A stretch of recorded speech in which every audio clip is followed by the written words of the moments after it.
Daremos sequência à nossa exposição na carta de Paulo aos Romanos, no capítulo de número 9. Por favor, abra sua Bíblia comigo. Romanos, capítulo de número 9.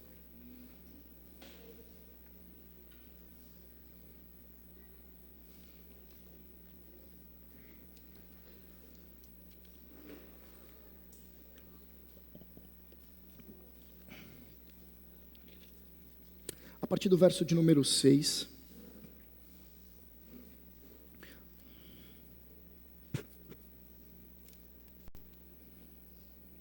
Façamos a leitura. E não pensemos que a palavra de Deus falhou, porque nem todos os de Israel são de fato israelitas, nem por serem descendentes de Abraão, são todos filhos. Pelo contrário, por meio de Isaque será chamada a sua descendência.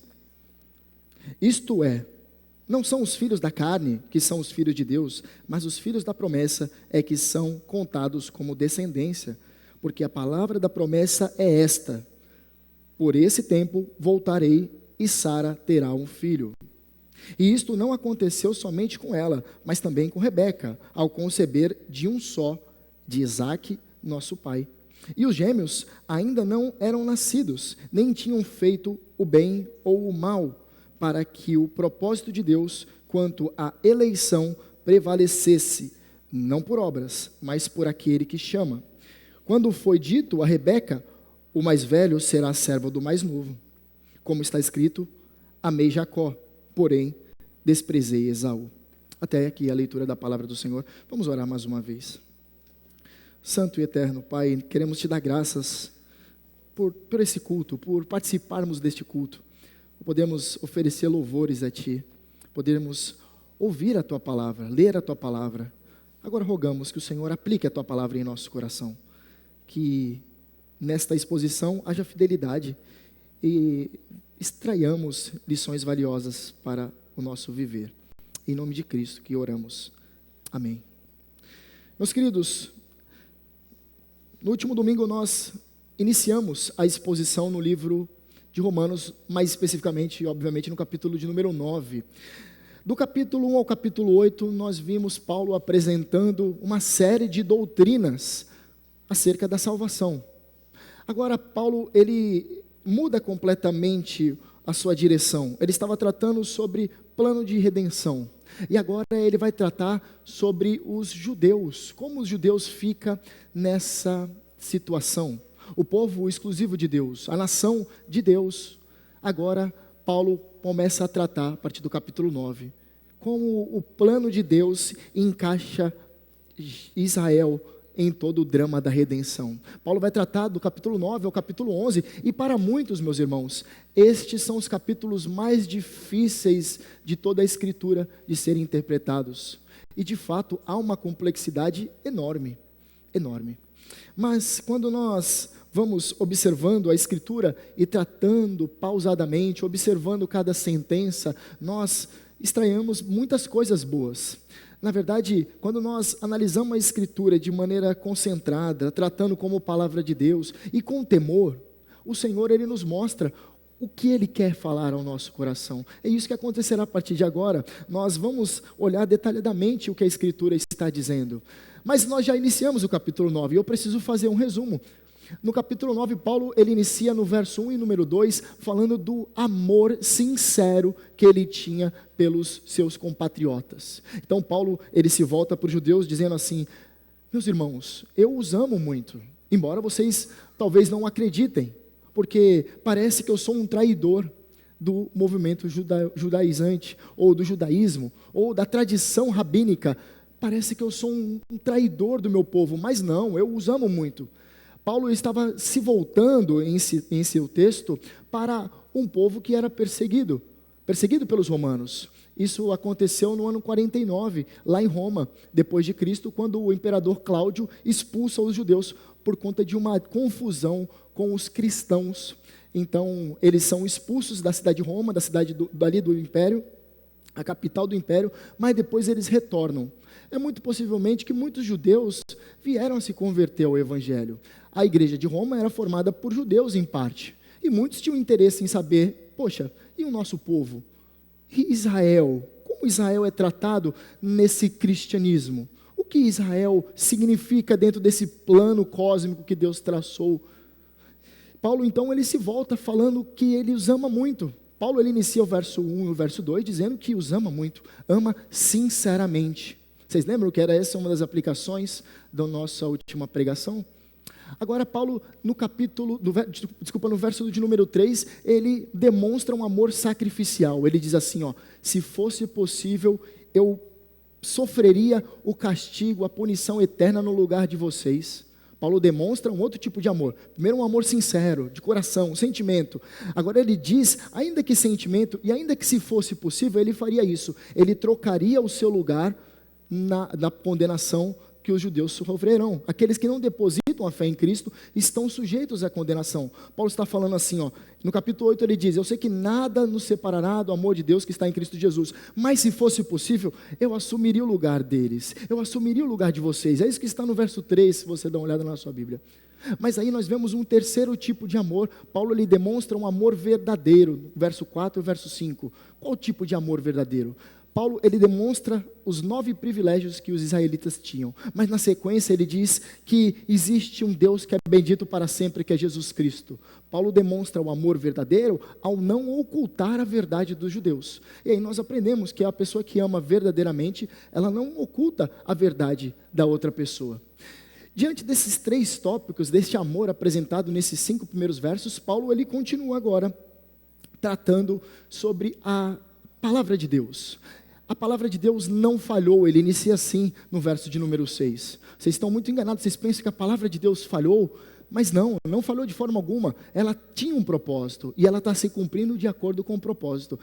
Por isso nós vamos observar detalhadamente o que Paulo estava querendo dizer com isso. Paulo, ele está querendo apresentar 3 teses aqui principais. A palavra de Deus, ela elege infalivelmente, ela elege espiritualmente e ela elege incondicionalmente. É isso que o apóstolo vai tratar nesses próximos versos. Veja só, verso de número 6. Está aqui, meu passador. Paulo diz, e não pensemos que a palavra de Deus falhou. Ele está se dirigindo aos judeus. É interessante que esse termo a palavra de Deus, em outras traduções está escrito promessa de Deus. E lá no grego, lá no original, a língua que foi escrita originalmente no Novo Testamento, a palavra está escrito logos. Logos significa palavra. Então, a tradução mais literal seria palavra. Mas o sentido desse termo, como promessa, é o mais cabível. Então, se a sua tradução está escrito, não pensemos que a promessa de Deus falhou, eu acho que ela está muito mais acertada que a minha tradução. E Paulo diz assim, porque nem todos os de Israel são de fato israelitas. Paulo está falando que, embora aqueles que eram descendentes de Jacó, nem todos, por hereditariedade, eles eram o Israel de Deus. Eles eram o Israel, o povo escolhido de Deus. Paulo está falando assim, existe uma nação, mas dentro dessa nação, dentro desse povo, há um Israel verdadeiro, há uma linhagem de escolhidos, uma linhagem santa, uma linhagem que eu escolhi. Então, meus irmãos, hoje em dia nós temos visto os conflitos lá na área da Palestina, na região ali do Oriente Médio, e muitos cristãos, eles acabam confundindo, assim, eles metem os pés pelas mãos, eles falam que Israel é o povo de Deus em nossos dias. E eles desconhecem esses capítulos certamente. Muito possivelmente, esses que assim falam que Israel ainda é o povo de Deus, é que eles são influenciados por péssima teologia, muito derivada do dispensacionalismo, é o que predomina em nossos dias, em muitas igrejas evangélicas. Mas vamos ver o que o texto está dizendo, não o que eu estou colocando como verdade ou falso. Paulo está dizendo que o Israel todo, a nação de Israel, há um povo exclusivo dele, uma linhagem, um Israel dentro do Israel, um Israel espiritual dentro dessa nação macro. É isso que o Paulo está falando, não sou eu, é o Paulo que está falando aqui. Então, se você diz que Deus está lutando lá, ajudando Israel lá na guerra, lá contra agora quem está lutando, agora sempre tem uma guerra diferente, né? Contra os terroristas ali, e muitas vezes você diz, poxa, eles são o povo de Deus, Deus está pelejando por Israel. Eu não sei se isso cabe, viu? Porque o Israel de Deus é a igreja. Era a igreja no Antigo Testamento, é a igreja no Novo Testamento. Deus sempre teve um povo exclusivo. Quando nós olhamos para a igreja brasileira, vocês pensam que todos os evangélicos, ou até todos aqueles que se denominam cristãos, são de fato escolhidos? Você olha e fala, bom, esse fulano aqui, eu olho para a vida dele e eu vejo que realmente houve transformação na vida dele. Ele teve um encontro com Jesus. Você consegue olhar para todos os cristãos, ou que se denominam cristãos e falam, esse aqui é salvo? Esse aqui é filho de Deus? Esse aqui realmente é regenerado? Obviamente não. A igreja brasileira padece, temos muito degenerados, temos muitos bodes misturados no meio das ovelhas, muito joio misturado no meio do trigo. E é isso que Paulo está falando aqui. Nem todo Israel é o povo de Deus, mas uma linhagem, um povo exclusivo e escolhido por ele. É isso que ele está tratando nesse texto. Veja só, porque nem todos os de Israel são de fato Israel. Primeiro, ele vai usar um exemplo, na verdade, dois exemplos conhecidos. O primeiro, o caso dos filhos de Isaac, depois dos filhos de Jacó. Ele vai trabalhar os filhos de Abraão e depois os filhos de Jacó. Ele vai trabalhar essas duas histórias conhecidas para exemplificar o que ele está querendo dizer, ou para defender o seu argumento, que é totalmente bíblico. Veja só que ele continua no verso 6. Nem por serem descendentes de Abraão são todos filhos. Pelo contrário, por meio de Isaque será chamada a sua descendência. Paulo está falando assim, nem todos aqueles que são filhos de Abraão, eles são de fato aqueles que pertencem ao povo de Deus. E ele não menciona o nome do filho de Agar, a escrava egípcia. Ele não menciona o nome de Ismael, mas rapidamente ele está fazendo uma distinção entre Ismael e Isaque, o filho da promessa. E ele faz até uma citação de um texto lá em Gênesis capítulo 21, quando ele diz, por meio de Isaque será chamada a sua descendência. Isso por quê? Quando nós lemos lá em Gênesis capítulo 21, está tendo um acontecimento muito marcante para todo o Oriente Médio. Está tendo uma separação. O que aconteceu? Abraão, ele já estava em uma idade muito avançada. A sua esposa estava preocupada, porque ele não tinha ainda tido filhos, e ela cede, e o que era muito comum, a sua escrava, a sua concubina, ou a concubina a sua escrava, a escrava de Sara, para que tivesse relações com Abraão, e a partir disso aqui tivesse um filho, e o filho é Ismael. E é que acontece, essa escrava que teve um filho com Abraão, começa, de certa forma, desdenhar de sua ama, da sua senhora, que era Sara.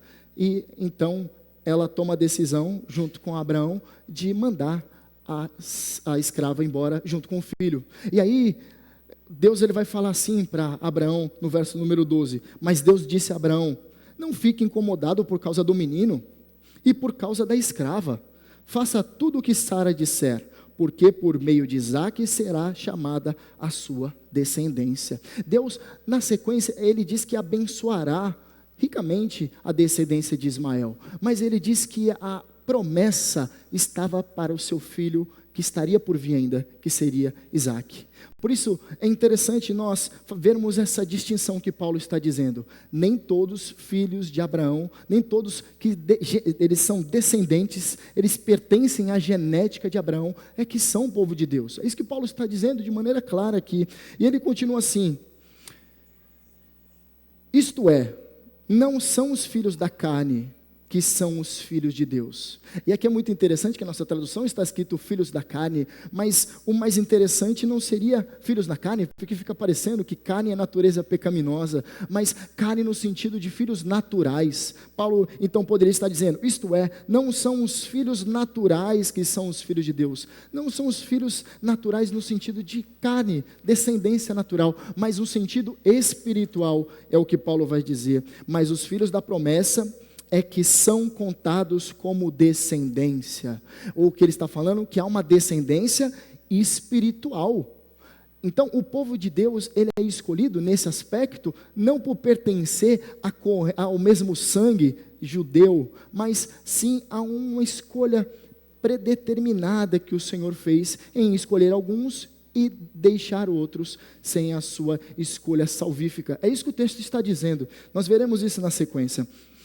No verso de número 9, porque a palavra da promessa é esta: por esse tempo voltarei e Sara terá um filho. E era isso que dizia a promessa, está lá no capítulo 18.10, verso 10 de Gênesis. Está escrito assim: um deles disse. Quem era um deles? Um dos homens que, eram 3 homens, possivelmente, eu não sei explicar, talvez uma teofania, talvez Deus estivesse ali no meio desses 3 homens, é o que alguns teólogos dizem, mas é um pouco difícil de precisar, né? Mas 3 homens aparecem a Abraão. Abraão prepara uma refeição e depois esses homens, um deles, melhor, dirige algumas palavras a Abraão e também Sara, que estava perto deles. Certamente eu voltarei a você daqui a 1 ano, e Sara, a sua mulher, dará à luz a um filho. Sara, ela dá risada até, ela dá uma risada oculta. Ela não acreditava que, por ter idade avançada, ela poderia ter filho ainda também Abraão. Eles não acreditavam, eles ainda temiam uma certa resistência, mais especificamente Sara. Abraão, ele creu, e isso foi acreditado como justiça. Na sequência, no verso de número 10, Paulo ele diz, e isso não aconteceu somente com ela, não aconteceu somente com Sara, não somente aconteceu com a sua descendência, mas também com Rebeca, que era mulher de Isaque, ao conceber de um só de Isaque, nosso pai. Paulo ele está se voltando para os patriarcas, olha que interessante, está querendo falar com os judeus e ele precisa de um argumento que volta-se para uma história conhecida pelos judeus. Então, ele vai agora para Isaque, a sua esposa. Isaque, a sua esposa, Rebeca. E aqui, quando ele fala ao conceber de um só, ele está falando dos gêmeos. Quem eram os gêmeos? Ele está falando de Jacó e de Esaú, ou melhor, de Esaú e de Jacó. Aqui é trabalhado, meus irmãos, uma sentença muito difícil de alguns entenderem. Porque na sequência Paulo vai dizer, citando as escrituras, que Deus ele amou a Jacó, mas ele detestou, ou ele odiou, ou ele se aborreceu com Esaú. Aqui claramente nós vamos ver a eleição sem inclusão nenhuma de obras. Mas vejamos o que Paulo está dizendo aqui. Assim como Deus escolheu Isaque e não Ismael para ser objeto da sua promessa, assim também ele escolheu Jacó e não Esaú. Isaque e Ismael eram filhos de mães diferentes. Jacó e Esaú, no entanto, eram filhos da mesma mãe, Rebeca. É interessante que Rebeca não podia ter filhos, mas é interessante que o seu marido e ela oram ao Senhor e ela se torna produtiva, ela se torna fértil e ela tem os gêmeos. E é interessante que o relato em Gênesis diz que os filhos, eles parecia que brigavam dentro da barriga da mãe. Então a Rebeca vai orar ao Senhor, vai falar, talvez expondo ao Senhor o que estava acontecendo em seu ventre, e o Senhor diz para ela que ali haviam 2 nações, 2 povos, e eles guerreavam dentro do seu ventre. O Senhor diz na sequência que um será senhor do outro.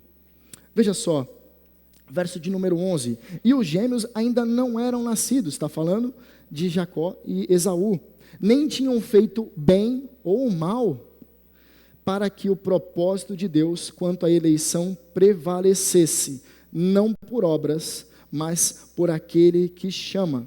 Deus ele já havia tomado a sua decisão. Assim diz ele, o Senhor, para Rebeca: 2 nações estão no seu ventre, 2 povos nascidos de você se dividirão, um povo será mais forte que o outro, e o mais velho servirá o mais moço. E aqui, meus irmãos, aqui trata sobre a doutrina da eleição, o que para muitos é abominável, porque para muitos é difícil de conceber como Deus escolhe alguns e pretere outros, deixa outros.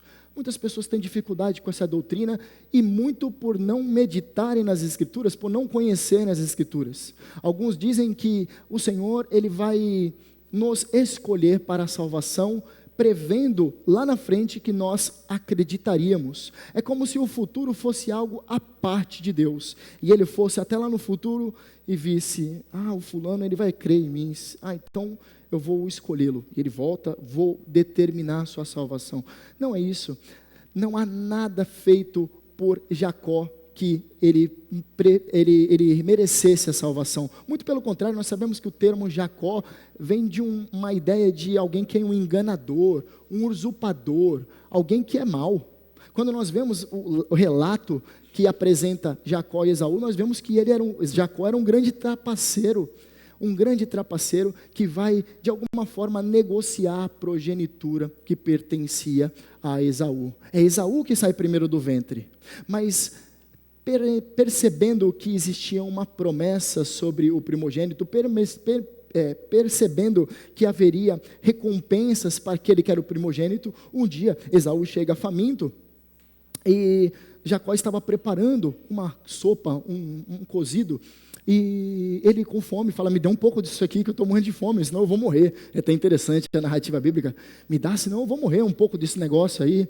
Ele fala, não posso te dar, não. Vamos negociar então, você me passa a sua progenitura, me declara então o primogênito, e assim eu te dou. Aí ele, tá bom, tudo bem, pode ficar com a progenitura.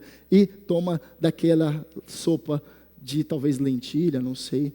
E ali acontece uma mudança muito drástica, porque na sequência, ainda querendo receber a bênção de Isaac, há um trama, e nós vemos isso na narrativa de Gênesis, muito bem elaborado por Rebeca, ao querer preferir que o seu filho recebesse a bênção por parte do pai de Jacó, Isaac. E depois você lê isso com calma, porque não é o foco do texto. Mas o que significa o termo eleição? Eleição, muitas pessoas ficam confusas quando ouvimos essa terminologia. Eu escrevi aqui de maneira bem simples para nós não esquecermos. Significa que Deus escolheu certas pessoas para receberem a sua graça salvadora. Isso significa a eleição. Enquanto outros são deixados para sofrer a justa punição de seus pecados. A palavra eleição, no grego, tem vários significados. Significa destacar, selecionar, escolher, pegar um e deixar outro. É isso que significa o termo eleição. E é isso que Paulo está mostrando. Dentro do Israel macro, há um povo que Deus escolheu, não levando em consideração aquilo que eles fizeram ou que poderiam fazer, mas ele escolheu de acordo com a sua própria vontade. É isso que o texto está dizendo. Se há pessoas que têm dificuldades com essa doutrina, elas não possuem dificuldade com o ensino, com a doutrina em si, elas têm dificuldade com a escritura, elas têm muita dificuldade em acreditar o que está escrito, e por isso há muitas pessoas que rejeitam esse tipo de ensinamento, infelizmente não acreditam nas escrituras. Paulo, ele mostra então que há um povo escolhido dentro de Israel, de uma maneira mais macro.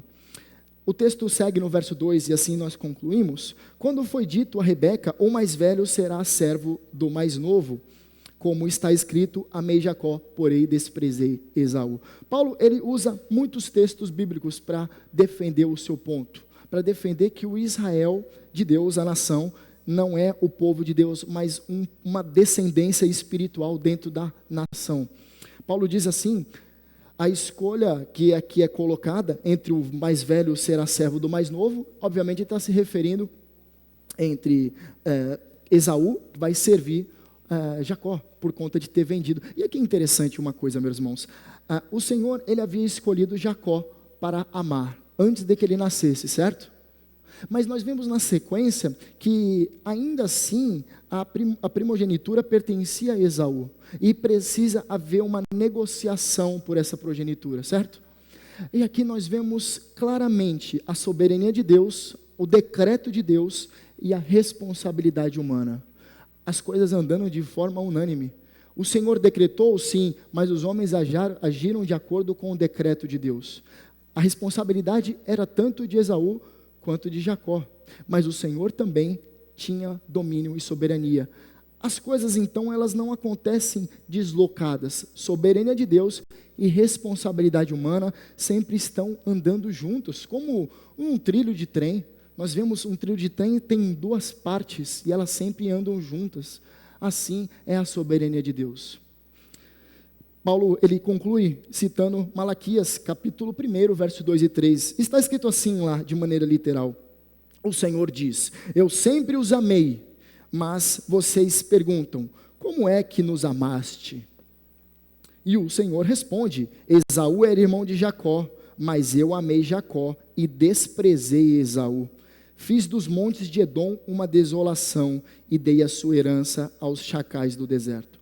Paulo está fazendo citações bíblicas para combater qualquer tipo de levante. Ele utiliza a escritura para provar o seu ponto.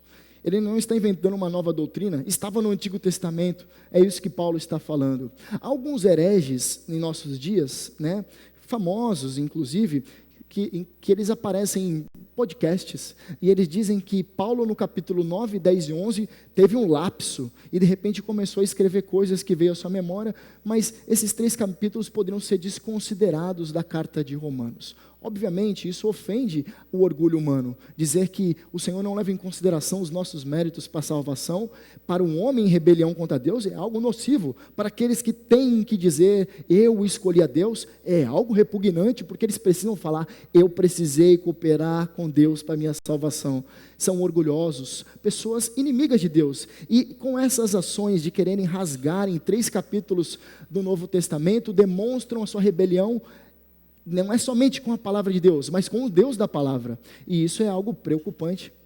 Inclusive, meus irmãos, quando nós formos nos aprofundarmos nesses 3 capítulos, tome muito cuidado com o que você ouve, tome muito cuidado com as pessoas que estão falando sobre esse texto, porque o que há de distorção nesses textos não é brincadeira. Para provar o argumento de algumas pessoas que querem defender a sua soberania acima de Deus, eles serem os homens soberanos acima de um Deus que é passivo, não está escrito. Tem muitos assim. Paulo ele conclui dizendo que Deus amou Jacó, porém desprezou ou aborreceu Esaú, ou desprezou Esaú. O termo utilizado aqui, desprezar, pode ser traduzido também por odiar, pode ser também traduzido por deixar à parte, por preterir. É como se fosse aquela ilustração que eu sempre utilizo. Como ocorre nossa salvação? Toda a humanidade estava indo para o precipício, todos de olhos vendados, e todos indo para a destruição eterna, e todos merecedores de destruição eterna, porque todos pecaram e destituídos estão da glória de Deus. Todos são inimigos de Deus, não há nenhum que queira o bem, nenhum que o faça. Está escrito lá em Romanos capítulo 3, como nós já vimos. Todos estão indo para o precipício. Só que o Senhor, Ele tira as vendas de alguns. Alguns Ele escolhe com base na sua própria vontade, no beneplácito da sua vontade, Ele tira a venda de algumas pessoas que estavam indo para o precipício. Esses que têm as suas vendas tiradas, eles veem a destruição que estava diante deles e eles retornam acompanhando o Mestre. Eles seguem o Mestre, mas todos os outros que não tiveram as suas vendas tiradas, eles rumam para o precipício e eles serão destruídos eternamente. Você dizer, Deus é injusto, porque Deus escolheu alguns e não outros. Ora, nós vamos ver isso mais para frente. Romanos capítulo 9 vai responder, quem és tu, ó homem, para questionar o Senhor? Mas nós veremos isso mais para frente. Mas se você tem um tipo de questionamento sobre esse assunto, venha à noite, no culto de mais tarde, tenho certeza que será proveitoso para você. Ok, eu gostaria de extrair 3 aplicações do texto, na verdade 3 lições, e nós podemos extrair algumas lições, algumas implicações. Primeiro, qual o tema da nossa mensagem? Pela sua palavra, Deus elege infalivelmente. Paulo inicia assim o texto, falando, não pensemos que a palavra, a promessa de Deus falhou. Não falhou, está cumprindo o propósito, desde o Antigo Testamento sempre foi assim. E ele usa os textos para assim confirmar a sua tese. Paulo, então, ao dizer que Deus, ele não teve a sua palavra frustrada, sua promessa frustrada, que é um absurdo algumas pessoas assim pensarem, nos ensina que a palavra de Deus, ela nunca falhou, ela não falha e nem nunca falhará. É um absurdo pensar que Deus ele se contradiz, é um absurdo pensar que Deus ele tentou reorganizar o seu plano, é uma loucura Deus está esperando os homens agirem de determinada forma, para depois ele dar um segundo passo e agir de outra forma. Algumas pessoas pensam assim. Algumas pessoas pensam que a promessa da salvação está condicionada a nós. Não está. É o Senhor que determina, Ele que decreta, é Ele que diz, este será salvo. Está escrito antes da fundação do mundo.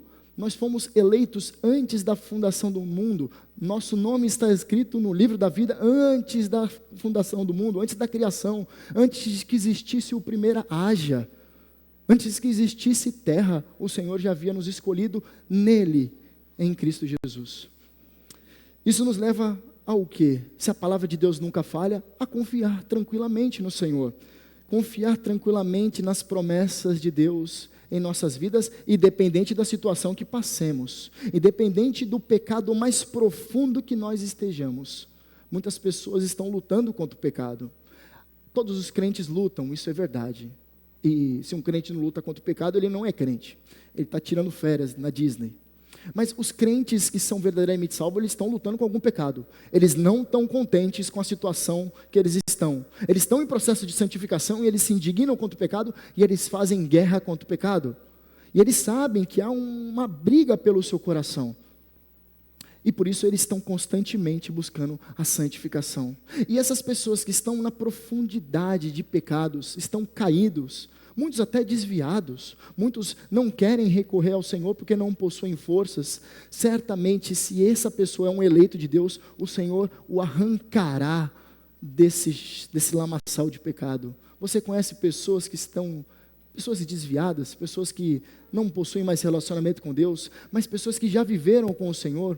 Possa ser que essa pessoa, é uma eleita do Senhor. E o Senhor está permitindo que a pessoa passe por esse período, para no dado momento Ele retirá-la desse pecado, retirá-la dessa fase, dessa situação vexaminosa. Às vezes é um seu filho, às vezes é um parente, um amigo seu, não ama mais o Senhor. E o que nós devemos fazer? Devemos orar ao Senhor, reconhecendo que a palavra do Senhor não falha, reconhecendo que o Senhor governa sobre tudo. Nós devemos confiar nas promessas de Deus como uma criança. Você já viu um pai, quando tem uma criança pequena, e esse pai tem um costume, às vezes para algumas mães, até absurdo, de pegar a criança e jogar a criança para o alto, e depois pegar de novo? Você já viu? E a mãe fica doida do lado, né? Mas você perceba, quando tem esse tipo de brincadeira entre pai e filho, você observa a criança, geralmente a criança, ela está se divertindo, e mesmo que ela esteja lá alto, ela sabe que os braços do seu pai a se segurará. Assim deve ser conosco. Nós devemos olhar para o Senhor e falar, certamente o Senhor não me permitirá cair, certamente o Senhor me sustentará, certamente o Senhor cumprirá a sua palavra, certamente a palavra do Senhor não falhará. Isso deve estar em nosso coração. A próxima lição que nós devemos extrair é que Deus, pela sua palavra, Ele elege espiritualmente. É isso que Paulo provou nas Escrituras. E com isso, a eleição não se baseia em nossa genética. A eleição não acontece porque você é filho de crente. Sabe, você cresceu na igreja, você cresceu na igreja, você foi batizado na igreja, mas porque seus pais eram crentes. Mas você nunca teve um encontro verdadeiro com Jesus. Se isso aconteceu, não fique se segurando nessa ideia de que seus pais são crentes, você será salvo. Não, nós não vemos base nenhuma para a Escritura. Isso deve chamar a sua atenção. Você que cresceu na igreja, mas nunca nasceu de novo, isso é um chamado para você. Mas é um chamado também para os pais que possuem filhos crentes, e começa a tratar o filho como crente, e desde os 3, 4, 5 anos, o menino cresceu, demonstra que não é crente, degenerado, ímpio em várias das suas ações. E muitos desses pais falam, ele é crente, né? Vamos continuar tratando como crente. E não prega o evangelho para essa criatura que está morando debaixo do seu teto. Você como pai, você como mãe, você deve pregar o evangelho para ela. Você deve pregar constantemente, você deve ser uma carta escrita com o Evangelho, para que essa criança olhe para a sua vida e veja que realmente Jesus transforma a vida. E você deve pregar a Escritura para ela, até ela se converter verdadeiramente. Há muitos pais que ficam questionando Deus, poxa, eu criei meu filho nos caminhos do Senhor, e ele se desviou, ele fez 18 anos, não quer mais saber do Senhor, eu dei o direito dele seguir a vida dele. mas você nunca pregou o evangelho para ele, você nunca o tratou como alguém carente da misericórdia e da graça de Deus, você sempre considerou como salvo, e isso é muito problemático. Nós devemos pregar o evangelho em nossas casas, considerando que nossos filhos precisam de salvação também, eles precisam ouvir o evangelho dia após dia. Isso é um alerta para nós, meus irmãos. Deus elege espiritualmente e não com base na nossa hereditariedade. É isso que Paulo está falando, não é a genética que determina a salvação, mas Deus escolhendo o seu povo. E por fim, a última aplicação, Deus elege incondicionalmente. É isso que ele mostra. Ele fala que antes mesmo de Jacó ou Esaú fazer o bem ou o mal, o Senhor já havia escolhido, sem ter por base os méritos de um ou de outro.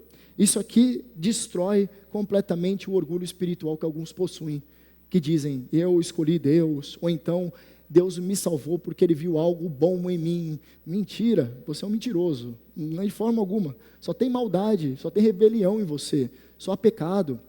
O seu pecado fede diante das narinas do Senhor, fede das santas narinas do Senhor. Obviamente eu estou usando uma linguagem antropomórfica, mas os olhos do Senhor, Ele não pode contemplar maldade, e nós, antes de sermos alcançados pela graça, e sermos cobertos pelo sangue de Cristo, nós somos condenáveis perante os olhos do Senhor, somos iníquos, somos pessoas más, pessoas que são inimigas de Deus, e por isso o Senhor envia Jesus Cristo para nos salvar, porque se fosse para nós buscarmos a nossa salvação com base nos nossos esforços, seríamos tão tolos quanto aqueles fazedores de torre lá em Babel. Tentaram construir uma torre para se colocarem como grandes diante de Deus. É assim, todo aquele que busca a salvação por meio das suas próprias obras. Tolos, tolos e tolos. Isso deve nos levar a duas coisas. Quando nós sabemos que Deus, Ele nos elege incondicionalmente, não com base nos nossos méritos, mas por conta dEle mesmo ter nos escolhido graciosamente, devemos ter duas respostas diante disso. Primeiro de tudo, a humildade. Humildade diante de Deus. Reconhecer que você é indigno. Reconhecer que você não tem nada que pode oferecer para Deus, falar, uau, que maravilhoso, uau, que lindo, você realmente é o centro do meu coração. Deus, Ele não olha para nós dessa forma, Ele não pode olhar para nós e falar, poxa, isso aqui eu não sabia que você era bom desse jeito, caramba, me surpreendi. Algumas pessoas querem surpreender a Deus, que loucura, que tolice, né? Mas isso deve nos levar então à humildade, irmãos. Nós somos alcançados pela graça, nós não podemos determinar, nós não podemos dar ordens a Deus, isso é ridículo.